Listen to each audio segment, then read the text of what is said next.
नमस्कार दोस्तों, मैं कोमल और आप देख रहे हैं इनसाइड लाइव। आज हम आपको ले चलते हैं बिहार के उस विधानसभा सीट में जिसका नाम सुनते ही राजनीतिक दांवपेच याद आते हैं। बात हो रही है कटिहार विधानसभा सीट। यहाँ की राजनीति में ऐसा ड्रामा है जो हर चुनाव में एक नई कहानी कहता है। कभी वाम दलों का गढ़ तो कभी कांग्रेस का किला और अब बीजेपी का दबदबा। चलिए जानते हैं इस सीट का पूरा इतिहास, जातीय समीकरण और आगे क्या तस्वीर बन सकती है। कटिहार विधानसभा सीट बिहार के कटिहार जिले में स्थित है।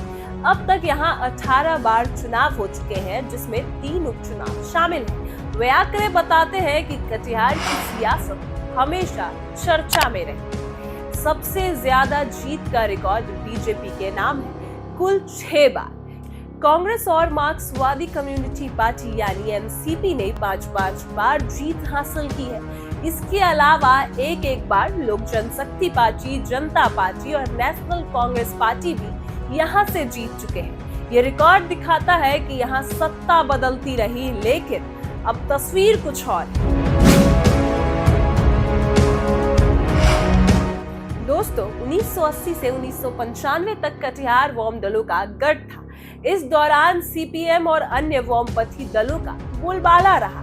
मजदूरों किसानों की राजनीति यहाँ रंग लाई। लोग वर्ग संघर्ष की बात करते थे और वाम दलों के नेता जनता की आवाज बनकर उठते।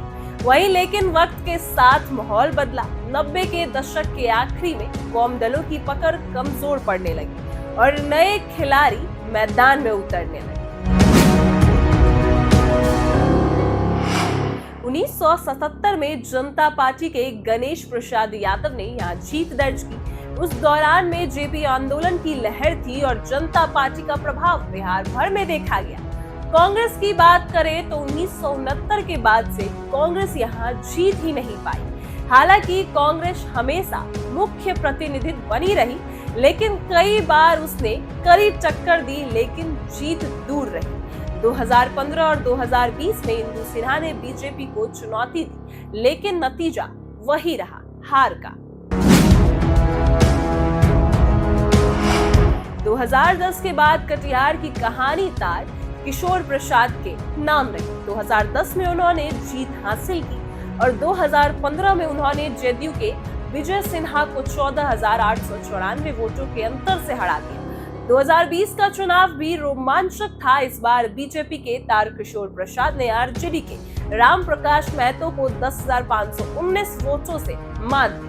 तार किशोर प्रसाद को 82,669 वोट मिले, जबकि डॉक्टर राम प्रकाश महतो को 72,150 वोट।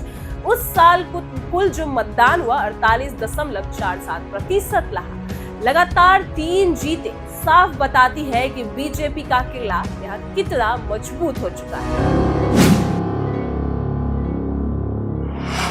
अब बात करते हैं सबसे अहम फैक्टर और सबसे अहम चीज की।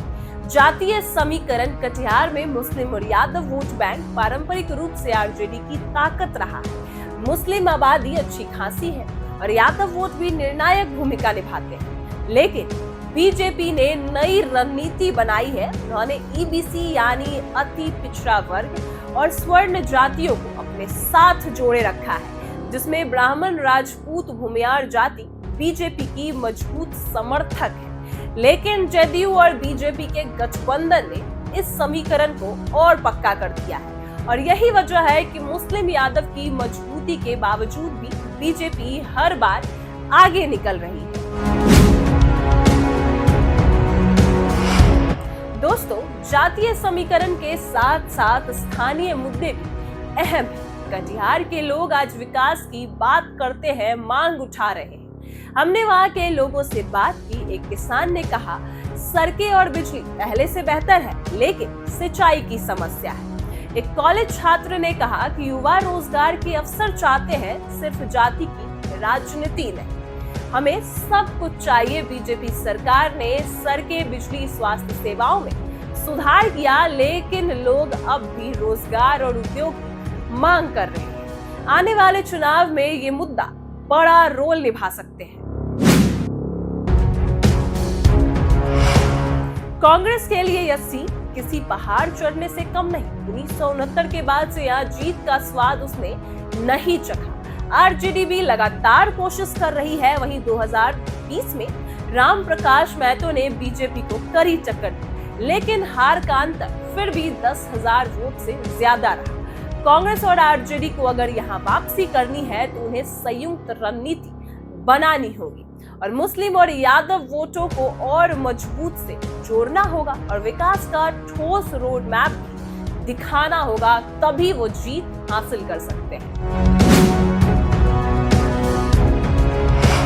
अब बड़ा सवाल ये है कि 2025 का चुनाव किसके नाम होगा? क्या बीजेपी की चौथी जीत होगी या आरजेडी कांग्रेस मिलकर कुछ नया कर पाएगी? मुस्लिम यादव गठजोड़ अगर पूरी तरह एकजुट हुआ तो मुकाबला दिलचस्प हो सकता है, लेकिन बीजेपी की जो संगठनात्मक ताकत है और स्वर्ण ईबीसी का समर्थन है फिलहाल बहुत ज्यादा मजबूत है। तारकिशोर प्रसाद फिर मैदान में उतरते हैं या कोई नया चेहरा आता है, यह भी देखने लायक होगा, लेकिन जो भी होगा बहुत दिलचस्प होगा।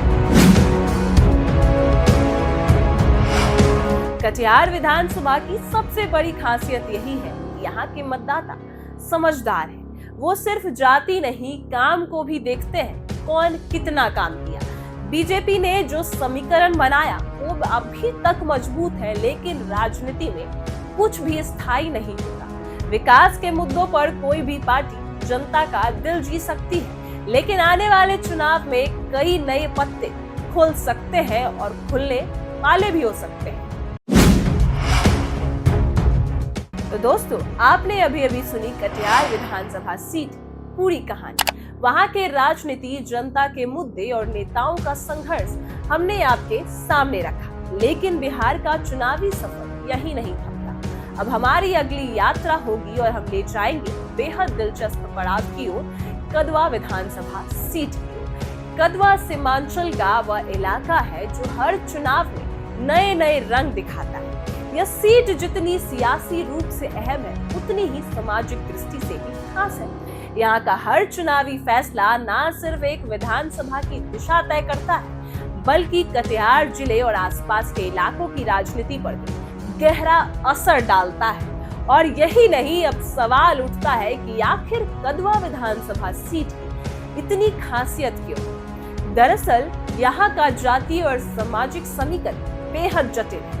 कोई भी पार्टी सिर्फ एक वर्ग या समुदाय के भरोसे चुनाव नहीं जीत सकती, और यही वजह है कि हर चुनाव से पहले सभी दल यहाँ के सामाजिक संतुलन को साधने में पूरी तरह से जुट जाते हैं। और अगले वीडियो में हम आपको कदवा का राजनीतिक इतिहास विस्तार से बताएंगे और सुनाएंगे। यहाँ भी बताएंगे कि किन नेताओं ने यहाँ से अपनी पहचान बनाई और किसे जनता ने किनारे कर दिया। यह सीट क्यों बार बार सुर्खियों में रहती है और आज के समय में इसके समीकरण कैसे बदल रहे हैं, इसका पूरा विश्लेषण आपके सामने हम खोल कर रखेंगे।